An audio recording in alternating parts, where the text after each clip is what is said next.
State Representatives from our amendments. And I want to just maybe give you a little bit of a background here. I was the founder and chairman of the group called the Detroit Coalition for Compassionate Care, which got medical marijuana on the ballot in the city of Detroit in 2004, and it passed with 60% of the vote. Now, what happened is that vote in Detroit inspired other people, other activists across the state to also go to their own communities, specifically Ferndale, Traverse City, and Ann Arbor. And in Ann Arbor, the measure passed with 74% of the vote. In Ferndale, it passed with 61% of the vote. And in Traverse City, it passed with 63% of the vote. There will be a vote in the city of Flint on February 27th of this year on that very question, and it'll actually do the same thing in Detroit. It will grant an exemption under Flint ordinance for medical use of marijuana, and we are confident of a win in Flint, in that respect. The bill again itself, I would label it as a conservative, kind of bill. It allows persons with serious medical conditions, including like cancer, AIDS, glaucoma, chronic or debilitating diseases or medical conditions that produces one of the following: ataxia, wasting syndrome, severe pain, severe nausea, seizures, including those characteristic of epilepsy, or severe and persistent muscle spasms, including those characteristic of multiple sclerosis or Crohn's disease, or any other medical condition certified by rules promulgated by the Department of Health. That's the State Department of Health. They have the right to add other conditions as science progresses and new information becomes available. And in essence, it protects doctors from any form of liability under state law in that regard. It prevents the prosecution and arrest of patients and their caregivers. Very clear, very plain, very simple. And it has to be an individual under a doctor's care who has had a long-standing relationship with that doctor. You couldn't just get a recommendation over the internet from a doctor in California, okay? You have to have a legitimate doctor-patient relationship. And if that doctor determines that the benefits of marijuana outweigh the possible negative effects, then that doctor can use his or her professional judgment to recommend the use of marijuana. Now, I say recommend, they can't prescribe, because as you all know, federal law does prohibit medical use of marijuana, although it is legal in 11 states at this point, and the Supreme Court ruling was very clear that the states do have the right to determine their own policy, but the federal government does have the right to interfere in that policy. And in any event, historically speaking, there's been very little federal action to actually persecute people using medical marijuana, and I know that's been the case in the 4 cities where this is passed. And I guess, I suppose to enforce that law in California, they're going to have to send in the 82nd Airborne, into California to deal with the problem at this point. But in any event, what we're trying to do here is simply use the legal and legislative process to protect patients and their caregivers who are under the care of a doctor from the fear of imprisonment and fines and ruination of their life. And that's it. That's it in a nutshell. That's what we have to say, and I appreciate that. Beck, I'm going to ask this question probably of a number of witnesses, but what's special about marijuana? We know that it can be abused, but we also know that painkillers that are legally prescribed by doctors can also be abused. And many drugs that are prescribed by doctors can be abused. What makes marijuana, why do you think marijuana is singled out as a drug that can be abused but must be prohibited at all costs, even where it may be medically beneficial? It makes no rational sense to me. I can't even answer that. I mean, the facts are that, unlike Oxycontin, unlike morphine, and even cocaine, believe it or not, is a Schedule II drug. A doctor can actually prescribe cocaine. I don't know if you're aware of that, but the thing that's different with marijuana is nobody has literally in history ever died from an overdose of marijuana. I mean, it's impossible. I mean, you can overdose from vodka too, but bottom line, the effects of marijuana. See, everybody's metabolism is different, is what we're saying, and some people are their bodies are very receptive to so-called regular pain medications and so on, produced by Merck and so forth, but others cannot tolerate the effects often of Oxycontin and Vicodin, and they find marijuana is a little bit more milder. It has a lot of properties that these others don't, and the main thing is the fact that you can control the dose of marijuana, where if you take a pill, it's a one-shoe-fits-all approach. So individuals that smoke marijuana or use like what's called a vaporizer, which eliminates harmful tars and toxins from the smoke, can control the dose completely. For some, just a couple puffs, is all they need. And where with a tab of Oxycontin or Vicodin or something like that, no.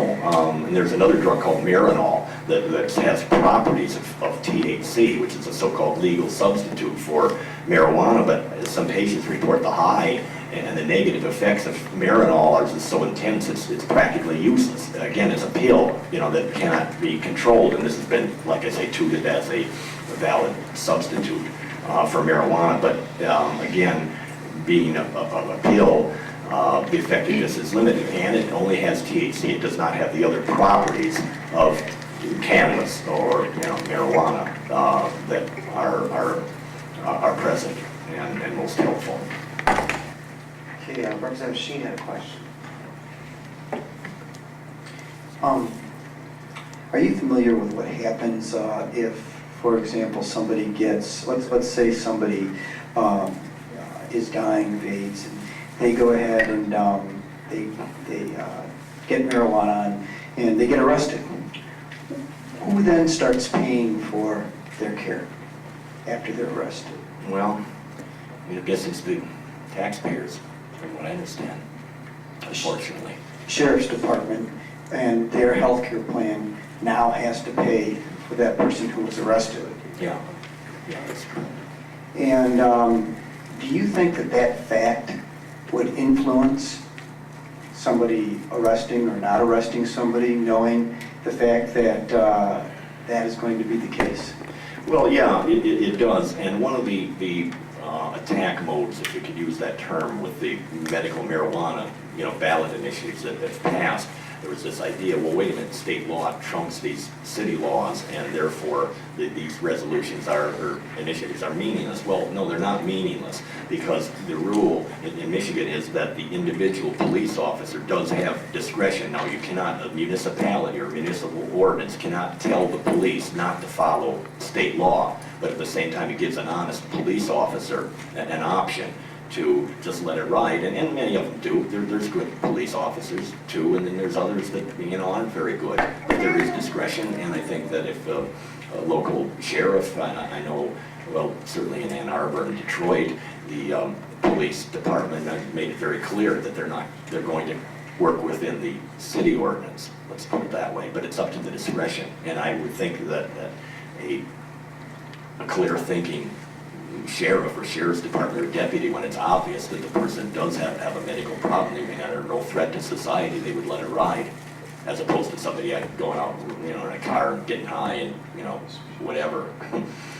So if I may, so what you're saying is most likely the person's condition, physical condition, is going to probably affect what an officer may or may not do, and that could probably happen just as many times as if it doesn't.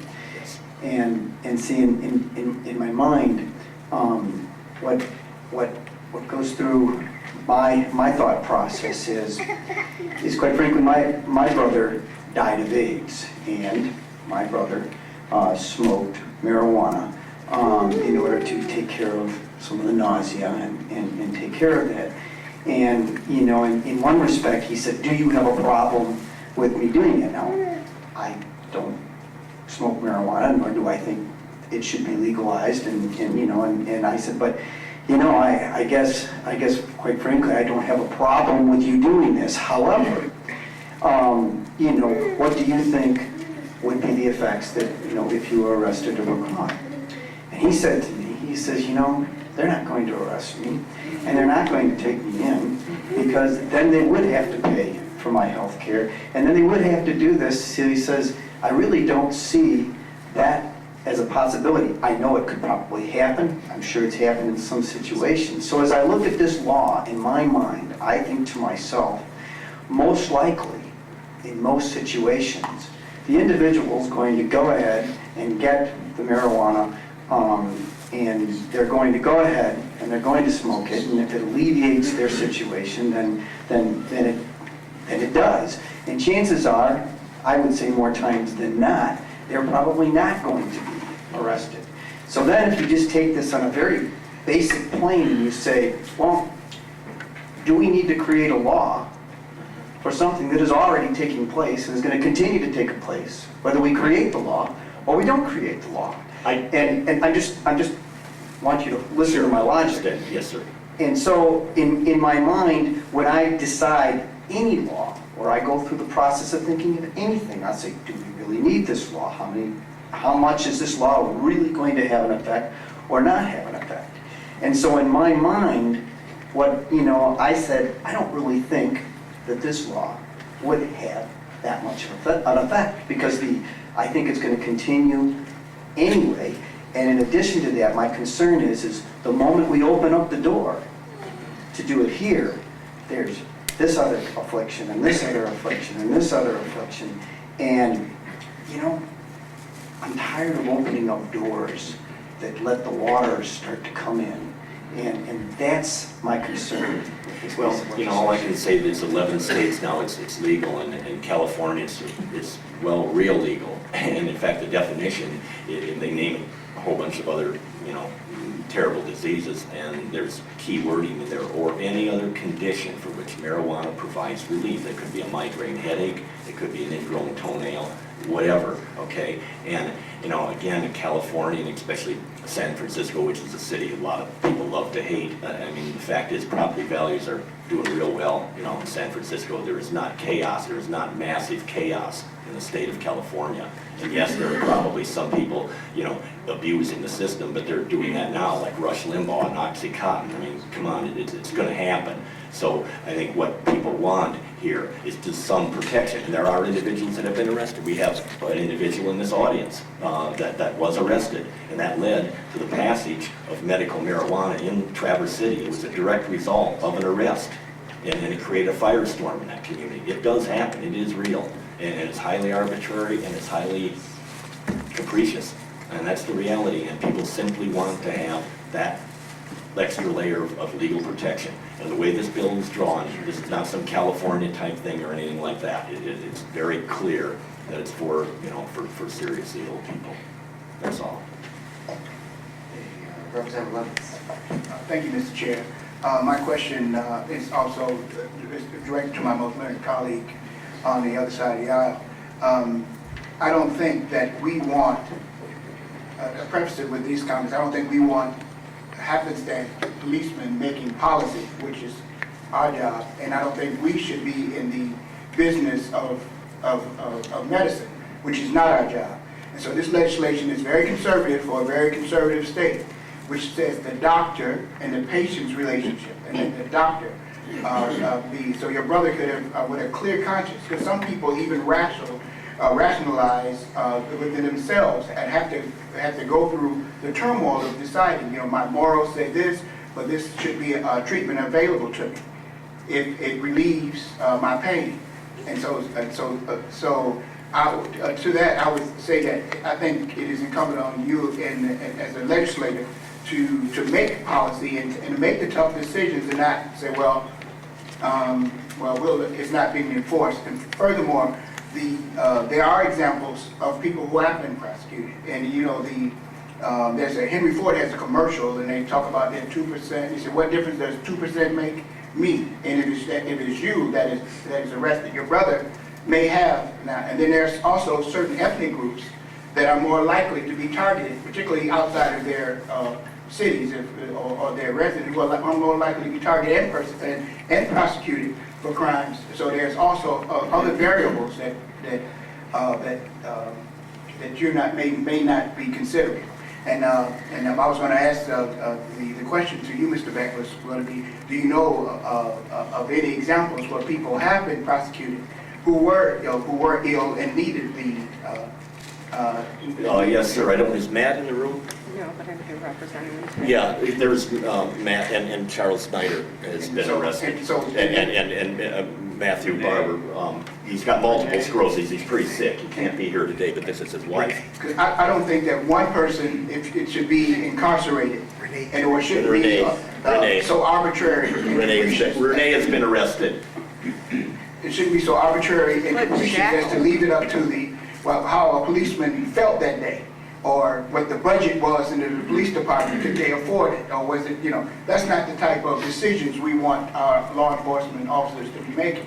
So I think we should send a clear message that this should be something left up to the doctor and the patient, and what is the best course of treatment. And Thank you, Representative Levins. Representative Sheen, then Representative Holmbeck. Well, then to answer that, to me, it doesn't matter what legislation we pass. Those decisions, will continue to be made. And, whether they should be or they shouldn't be, they'll continue to be so. But as far as policy, I've always been one that when I hear that, boy, if this law helps this one person, or these 10 people, or these 20 people, then we need to pass it.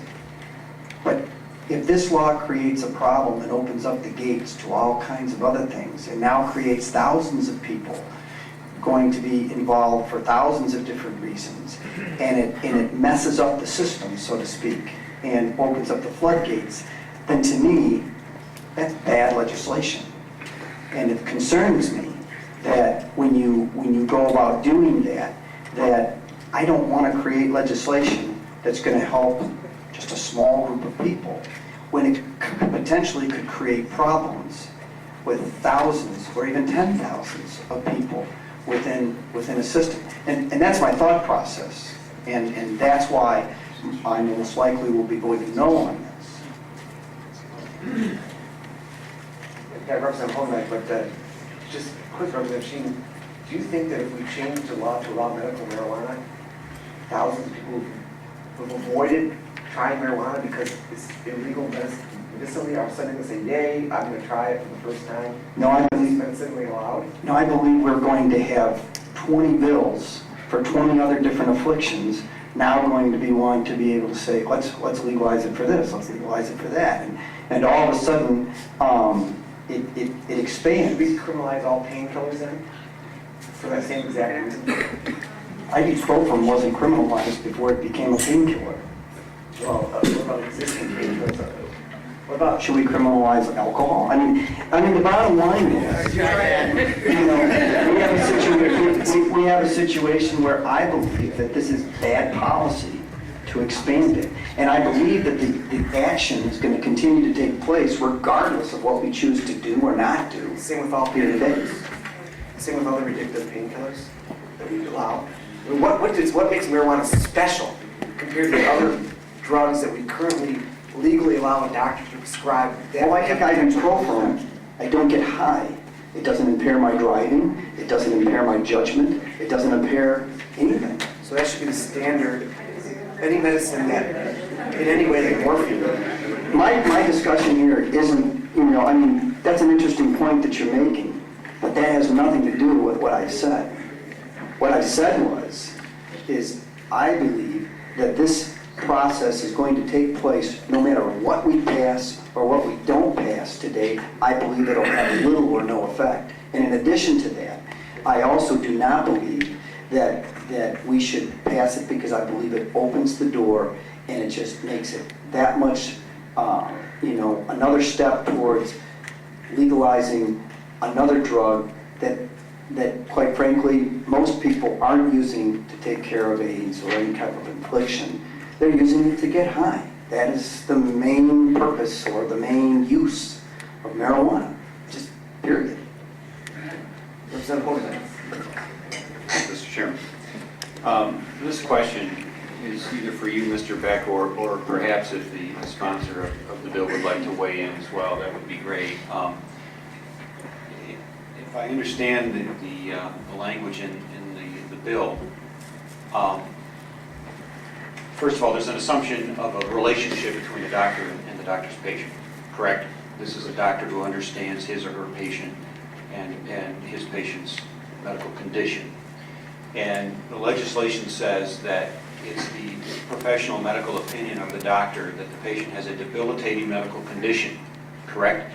So that would be whatever that doctor in his or her professional opinion believes is a debilitating That's medical. right. Yeah, and the benefits of marijuana outweigh the risk. Okay, so the doctor's not prescribing the marijuana, the doctor's just saying, I think you have a condition that marijuana could help. And again, the assumption is a relationship between the doctor and the patient. A concern that I would have is, could there be a scenario where there's a doctor who not only thinks this is a good idea, but perhaps favors the legalization of marijuana anyway, and who would be willing to grant a medical opinion to anybody who wants one? Oh, it could happen. It happens all the time. How did Rush Limbaugh get 3,000 tabs of OxyContin? You know, and there's a whole bunch of other abuse of painkillers that the DEA is dealing with all the time that you can get quotes like quote high from. You see, Yeah, I think, and it does happen, and we're not saying that is an impossibility in this bill. expression that might apply here is doctor shopping. Well, you know, again, it happens. There are crooked doctors, there are crooked police officers, there are crooked politicians. Sure. You know, it's all across the board. Present company excluded, of course. Well, I guess that's a concern that I have, and I don't know how that could be addressed, although, of course, if this legislation didn't move forward, that wouldn't be an issue, at least in regard to, a doctor's opinion on marijuana. And the second question I would have is, this legislation basically just decriminalizes the possession and use for a patient who was so described as having a debilitating medical condition. But I don't believe it addresses how the patient would acquire the marijuana. No, the legislation does. No, I mean, they could grow it. That's one thing that Well, could be done, yeah. Not to give a value. But again, Rhode Island passed the same thing, by the way. It does. Again, it went through the legislative hopper and all the committees and on, and that's. I guess my concern is the problem that we now kind of create where it's okay for certain individuals to have the product, but it's still not okay for them to acquire it, because it's still illegal for them to purchase or to acquire it, correct? Well, So we've created a no. kind of a conundrum. I would not agree with that. The way it's been done in Rhode Island, the way it would be done here. Yeah, I mean, they would have to grow it, themselves, and which is an option. Is that And- legal? Well, yeah. Yeah, I mean, Legal in again, Michigan, well, grow your no, own? it's not. No, hear me out, because the fact of the matter is, this person is legal, under the law, legal here to be able to possess and use the drug. So if a person is growing marijuana, in their home, in their basement, or whatever, then it's presumed that that person, has a medical Can you get the condition. seeds through a catalog, or? Well, it's not hard to get, let's put it that way, even now. Oh, I mean, you illegal, pass all the but- laws against it if you want, but whatever, that's another issue. But it doesn't seem to be a problem for people in Rhode Island, where that law is law now. Well, thank you. Thank you, Mr. Beck. Thank you, sir. Appreciate your testimony. The objective of the